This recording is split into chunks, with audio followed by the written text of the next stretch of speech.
The Athletic and other credible media outlets have been reporting that Sergio Perez is staying with Red Bull Racing after the Formula One summer break. Now, despite increasing pressure to perform and many expecting him to get replaced after the Belgian Grand Prix, Red Bull surprised us all by the decision to stick with him. Now, this comes after they've signed Perez to a 2-year contract extension, and some wonders if they had regretted the new deal, as Checo has gone through a downward spiral. Now, since the Miami Grand Prix in early May, Perez hasn't finished higher than 7th, only scoring 28 points in the 7 race weekends. Now, when you compare that to his teammate Max Verstappen, he has scored 141 points in that time span. The link to the Athletic article is in the video description below, and the photo taken by Brian Lennon as well from Getty Images. Now, how stunned are you by Red Bull's decision to keep Sergio Perez? And can he do a good enough job after the summer break to convince Red Bull to keep him in 2025? 141 to 28. All I'm going to say is, wow, that is just truly unbelievable how Max Verstappen has absolutely stomped Sergio Perez straight into the ground, outperforming him significantly. And to answer your question, Josh, I was actually very surprised that they decided to keep Perez, especially after the comment of Dr. Helmut Marko. I know we'll talk a little bit about his comments in the next question, but it really seemed like, that they were just done with him. All the rumors swirling around the paddock and in the media, they were saying that, Checo is basically on life support with his Formula One career at Red Bull, and he was more than likely not going to return. I think a lot of us expected by tonight's show that he would have gotten his pink slip by Red Bull, and we would see Daniel Ricciardo promoted to that seat, or even a Liam Lawson just waiting in the wings for an opportunity. But we're sitting here Wednesday evening, and Sergio Perez, it seems like he's going to be a Red Bull driver for the remainder of the season. But honestly, who knows? Things can obviously change in the blink of an eye in the motorsports world, but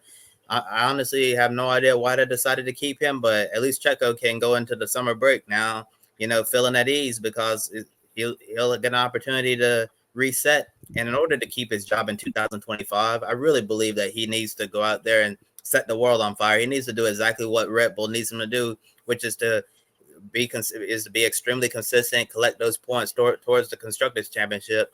Obviously, winning the Drivers' Championship for Perez is a fever dream, not going to happen. But he certainly needs to pull his weight in the Constructors and make sure that Max is not going to be really the only one who's doing the heavy lifting there, gaining most of the points, while Perez is really letting the whole team down. So I think Perez is really going to have to set the world on fire. And when we come back from the summer break, if he wants to keep his job in 2025, I know he signed a 2-year contract extension, but honestly, if it doesn't get much better from here, I don't see him being a Red Bull driver next year.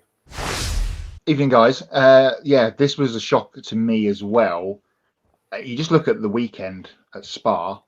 Obviously, Max took his engine penalty. He was fastest in qualifying, didn't get the pole position because he had the penalty hanging over his head. Goes back to 11th, which gives the front row slot to Sergio Perez, he just managed to squeak through. I think it was through Q2, wasn't it, by the skin of his teeth. Pulls out a lap in Q3, gets on the front row, and you think, here we go. He's got a chance now to stamp away all of the things that have gone on since Monaco, but really since before that, wasn't it? Of course, he had that shunt on the first lap at Monaco, which was pretty embarrassing, and other things since. And just in the race, he just faded. And if the last car of the big, I guess we're going to call them the big four now, aren't we? Red Bull, McLaren, Mercedes, and Ferrari. If the last car of those four teams is pitting at the end of the race to get a new set of tyres to get the fastest lap bonus point, you know that he's not a good afternoon, and that's what ended up happening to Perez. We're going to get to Marco's comments in a minute, but after what Helmut had said, and I think Christian made a sort of pointed comment after the race as well, you thought surely his time is running out, but the decision came Monday afternoon that he's going to stay. So interesting. We'll cover off the options and what Marco said in a bit, but I really didn't see this happening. But as someone on the former Bird app said in the week, or since Monday's announcement. Don't forget that Pierre Gasly was confirmed to be staying in whatever year that was, that he wasn't going to be dropped in the summer break, and 3 weeks later he was replaced by Alex Albon. So we've still got time before we get to Zandvoort, isn't it, the next Grand Prix at the end of August, for something else to change. But I do think in this instance, and don't forget he's not long signed a 2-year contract extension only a month or 6 weeks ago. I do think in this exchange that Perez will see out his time. No, let me rephrase that. He'll see out the season at Red Bull. Whether we see him in an RB next year obviously remains to be seen. And whatever that team gets renamed to ahead of the 2025 season as well, because they are apparently renaming RB once again after confusions when they announced Yuki Tsunoda would be driving an RB in 2025. He thought he would be up in the main team. Now, while Verstappen holds a comfortable 78-point lead in the Drivers' Championship, the situation in the Constructors' Championship seems more concerning. That's mainly due to Perez's poor performances. McLaren has closed the gap to Red Bull. They're only 42 points away from being at the top of the Constructors. Now, although there are concerns that Red Bull could give away the Constructors' title with a struggling Perez, The Athletic said the team informed the factory on Monday about their decision to keep Checo in the car throughout the end of the 2024 season. Now, team principal Christian Horner said the priority is to support his struggling driver and try to understand why he's not delivering good results. Red Bull boss Helmut Marko expressed his frustration with Perez after his 7th place finish at Spa. In an interview with Sky Germany as well, Marko said Checo had the opportunity to take home a good result from 2nd place, but completely collapsed as he dropped down the running order. Marko wasn't happy at all, which led to many to believe he had enough of Perez's struggles and would decide to replace him with Liam Lawson or Daniel Ricciardo. However, it seems like he's giving Perez one last chance to prove himself to the team. Now, is Red Bull going to give the Constructors' title away to McLaren by keeping Perez, or do you think replacing him with Lawson or Ricciardo would make any difference at all? Well, I think the happiest person, apart from Sergio Perez and his, huddle, the happiest person with this news on Monday afternoon was Zach Brown, or maybe Andrea Stella, because McLaren are now going, if he carries on at this pace, we've got a chance here. The way that McLaren have been going over the last month or two, so that is up in the air. Perez needs to help, just be there, get on the podium at least, somewhere. If Max has a bad day, falls out, has a retirement for a mechanical or something, then Perez needs to be up there fighting with the 2M teams, McLaren and Mercedes now, who seem to have both pole vaulted in front of Ferrari in the pecking order, and get some points on the board. Another thing that springs to mind in all of this Perez saga, Daniel Ricciardo has not been he hasn't been since he left Red Bull the first time, the old Daniel Ricciardo. They've got Liam Lawson, as you mentioned, Josh, and he did a terrific job in his stand-in races last year for Danny Rick. There's a bigger French-shaped problem, I feel, like coming up on the reins, if you're going with a horse racing term, in Formula 2. And that's Isaac Hadjar, who got another win at the weekend at Spa. And he's leading the championship by some distance. Red Bull supported driver. There's again, we haven't had this Red Bull situation for a little while, but we're going to end up with, 5-6 drivers going for 4 spots again. What does Yuki do here? He's been overlooked again, potentially for a promotion. Why is he? They were going with Daniel rather than with Yuki, which I guess in some quarters you would say he's the senior driver, just through experience and race wins and all that kind of thing. Yes, you would put the more senior driver into the Red Bull main team if they were going to drop Perez. But Yuki's had he's had a tremendous season. He's had a couple of blips, but he's had a really, really good season this year. And apart from a few comments he's made on the radio and in the paddock and things, he's had a really good year. What are they not seeing in the little Japanese driver to not put him in the frame for a promotion. But I feel like we're going to come back to this conversation again in December or February before the start of next season. But all of the Red Bulls are up in the air in the driver market at the moment for what happens next year. Because if Perez continues to struggle through the second half of the season, or just under the second half, I guess we are in now, when we get back after this summer break, the questions will be asked again. And if McLaren do continue their strong form and sweep the Constructors' Championship away from them, then fingers will surely need to be pointed at the keepers of Perez and Perez himself.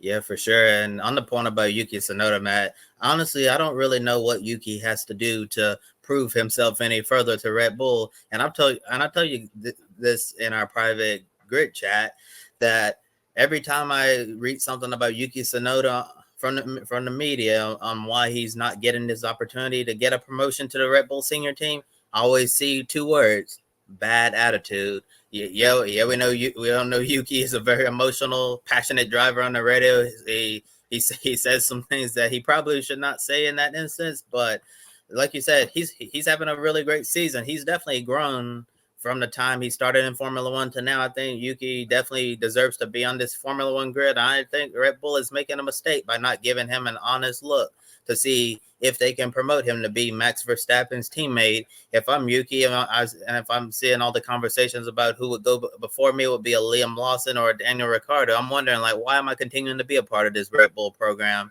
You know, being a Visa Cash App RB, and it's like, if I don't have any opportunity to move up, like, what am I doing here? So I think, maybe within the next year or so, I know they signed Yuki to a contract extension. Maybe he'll start to think about his future and maybe say, I should probably start looking elsewhere outside of the Red Bull family and try to find a home with a better car, maybe in the midfield, closer to the front of the grid, and maybe he can finally start to get the respect that he deserves. I feel like Yuki Tsunoda has been disrespected tremendously by Red Bull management right now, and not taken away from Daniel Ricciardo from what he's been able to do in his F1 career, or the very high upside of Liam Lawson, who I argue his upside is way higher than Yuki Tsunoda. And getting back to the question you asked at the top, Josh, about the Constructors Championship, and Matt, you said we may be revisiting this conversation, the end of the year, early next year. I think if Sergio Perez comes out,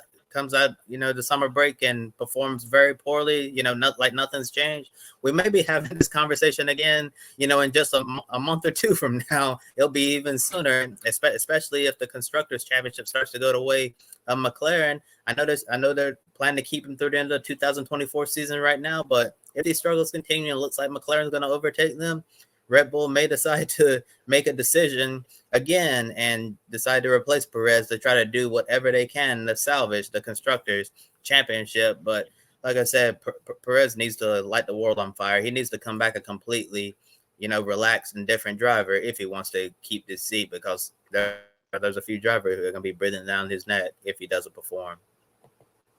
I'll add to this as well about Sergio Perez, because there was a comment made this morning by Motorsport Italy, who came in, and it was said that it was actually the Mexican Formula One ambassador, so the guy who runs all the events for the Mexico City Grand Prix, who intervened in Red Bull's decision not to drop in, asked, look, you're going to drop all our sales. 80% of our ticket sales are still yet to be done.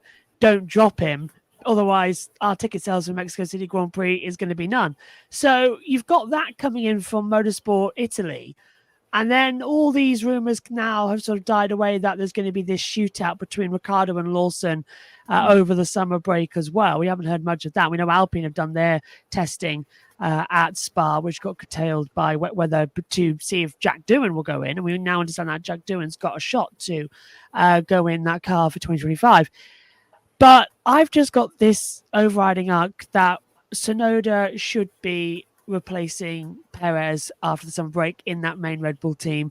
I think we've seen a lot this year that Perez is definitely the better of the three, of adding in, throwing in with himself, Ricciardo, Lawson, Hadjar, and even Perez. He's the best at the moment. He's been constantly scoring points. I think it'd be a good match for Max in order to help them both secure the constructors. And then in 25, he'll be an interesting pawn in the game to see how that's going to play out when they all close up. I don't see Checo as that pawn at the moment. And I also think that we should get rid of Perez and Ricciardo. Controversial, but that RB team should be Liam Lawson and Isaac Hadjar. That's the two I would put in at the moment, especially after, as you say, Hadjar's win. Are Perez, I know they're not in the same team at this moment in time, of course, and I'll caveat that. They're not in the same team at this moment in time. Are Perez and Ricciardo the Jarno Trulli and Giancarlo Fisichella of this era of Formula One? Oh, yes. Both race winners, but they just hung around just a touch too long. Bit much. As much as I was a Fizzy fan when he first came in Jordan in the 90s, he did just then hang on a little bit too long.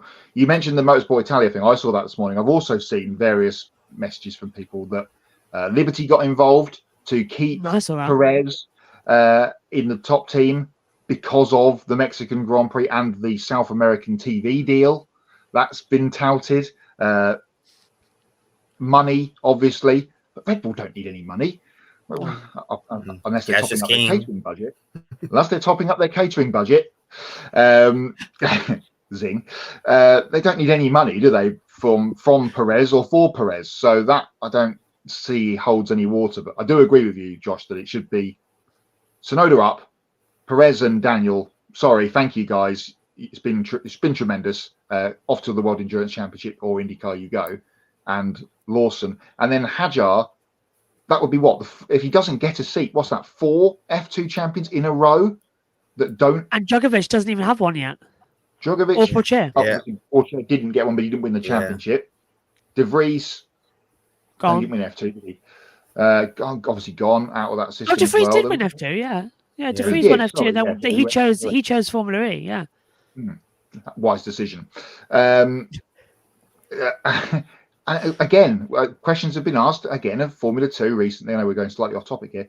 What is the point of Formula 2 when Antonelli and Behrman, who haven't had great years, but they're coming on a little bit, and I know Ollie had a run in at the weekend and didn't finish. And Antonelli's pass at Eau Rouge, oh my goodness, preempting a hop that for later on.